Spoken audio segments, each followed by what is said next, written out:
Halo teman-teman semua, di video kali ini saya akan berbagi tentang bagaimana cara saya bisa mendapatkan 7 juta lalu lintas traffic hanya dengan menggunakan SEO. Bagaimana caranya seperti itu Mas Didik? Maka teman-teman tonton aja video ini sampai selesai.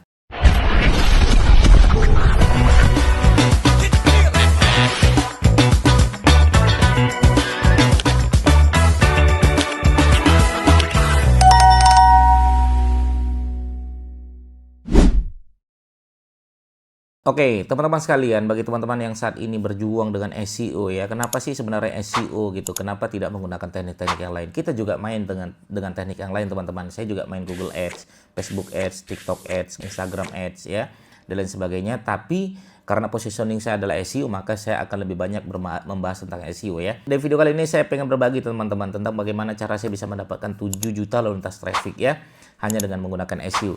Ini kalau kita kaitkan dengan Google Ads, bayangkan ya CPC 1000 aja saya dengan traffic 7 juta itu bisa 7 miliar saya harus mengeluarkan biaya. Kalau SEO gratis ya teman-teman ya. Search Engine Optimization itu gratis. Teman-teman dapat traffic berapapun, teman-teman tidak perlu mengeluarkan biaya. Kecuali teman-teman punya karyawan, biayanya untuk karyawan gitu kan. Tapi kalau untuk website itu tidak perlu mengeluarkan biaya ya.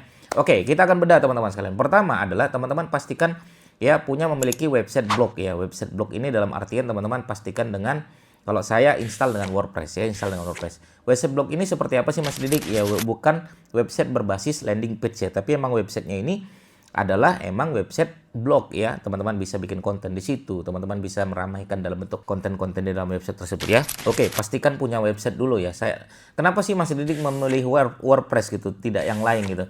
Pertama, teman-teman, kalau WordPress itu sudah ya kaitannya dengan SEO itu sudah sangat kental gitu kan.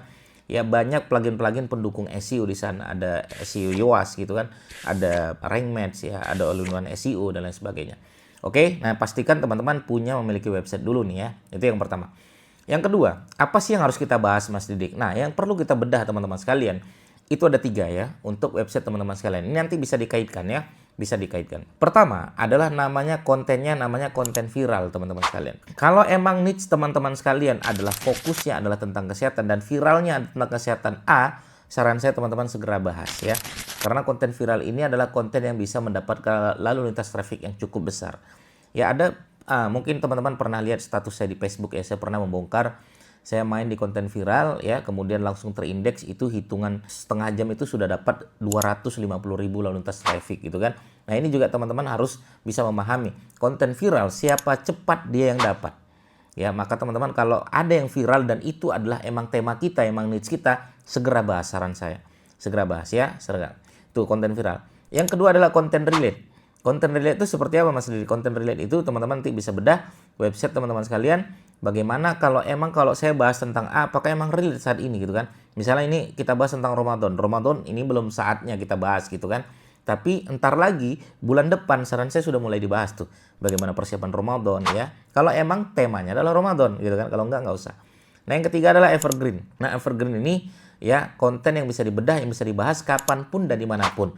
Ya untuk website biasanya saya risetnya dari ahref.com. Teman-teman nanti cari aja kata kunci apa yang mau targetkan. Kemudian akan keluar ya data-datanya. Oke, itu yang kedua yang wajib teman-teman siapkan ya.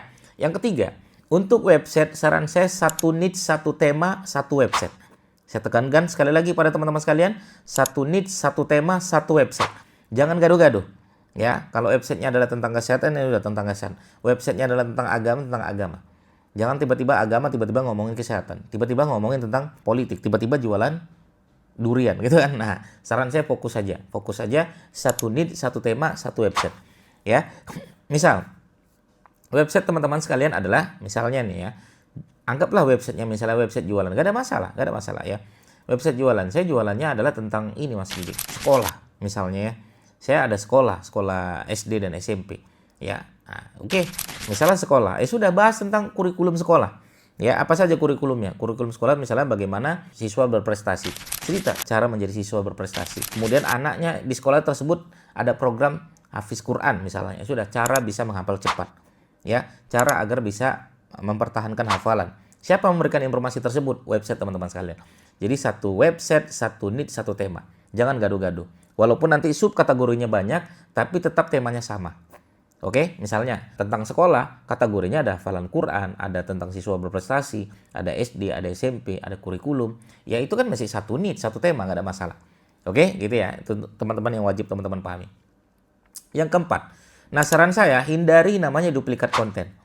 Kalau pengen teman-teman websitenya aman-aman saja sampai menjangka panjang, hindari namanya duplikat konten, ngambil karya orang lain, comot tulisan-tulisan orang lain. Oke? Dan saran saya juga untuk teman-teman penulis, jangan menggunakan ChatGPT secara total. Oke, jangan menggunakan AI secara total. Tetap teman-teman, saya terus terang ya, nggak nyaman saya baca tulisan-tulisan yang full AI, tidak ada pengalaman, nggak enak teman-teman.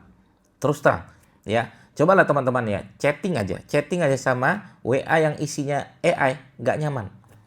Ini versi saya, nanti teman-teman boleh merasakan. Ya, ada salah satu ya perusahaan gitu kan, ya perusahaan tersebut mengelola sebuah produk digital.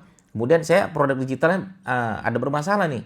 Ya, bermasalahnya itu adalah ya produk digital ini nggak bisa login dan lain sebagainya, atau emang ada masalah lah ya. Kemudian kita tanya, yang jawab AI itu nggak nyaman teman-teman. Ya, kita aja nggak nyaman dengan tulisan AI, apalagi kita menyuruh orang lain untuk menikmati tulisan kita, di mana tulisan kita dari AI. Pastikan tulisan kita emang tulisan murni manusia, itu jauh lebih baik teman-teman. Oke, yang keempat, kalau trafficnya pengen bagus. Loh, kenapa Mas Didik milih seperti itu? Semua distribusi, semua rata-rata tentang AI, orang akan memilih mana yang kira-kira berbeda sendiri, dialah yang akan memenangnya teman-teman. Oke, itu yang keempat. Nah, yang kelima, saran saya coba ya, website juga butuh namanya vitamin. Tidak sekedar bikin konten rutin setiap hari, maka butuh namanya vitamin. Maka vitamin ini disebut dengan backlink. Dan bagaimana cara kita supaya bikin backlink, Mas Didik? Nah, saran saya teman-teman, kalau websitenya sudah bagus, lalu lintas traffic sudah bagus, cari backlink yang emang bagus sekalian. Detik.com, kompas.com, tribunnews.com, ya liputan6.com. Nah, mereka-mereka ini bagus ya. Cari backlink yang emang bagus. Kalaupun emang beberapa kali sedikit saja boleh. Misalnya PBN boleh teman-teman mainkan di situ. Oke, begitu teman-teman sekalian, 5 tahapan ini teman-teman silakan lakukan, mudah-mudahan bisa mendapatkan lalu lintas traffic sampai jutaan ya. Ya, oke. Begitu teman-teman, bagi teman-teman mungkin pengen ikut jasa maintenance website saya, boleh nanti DM saya, boleh nanti cek link ada WA saya di deskripsi ya, atau teman-teman mau iklan Google Ads mau dipandu boleh juga seperti itu, atau mau privat silakan teman-teman sekalian. Terima kasih, semoga manfaat. Bagi teman-teman bertanya silakan langsung aja bertanya di kolom komentar kami. Assalamualaikum warahmatullahi wabarakatuh. Bye bye.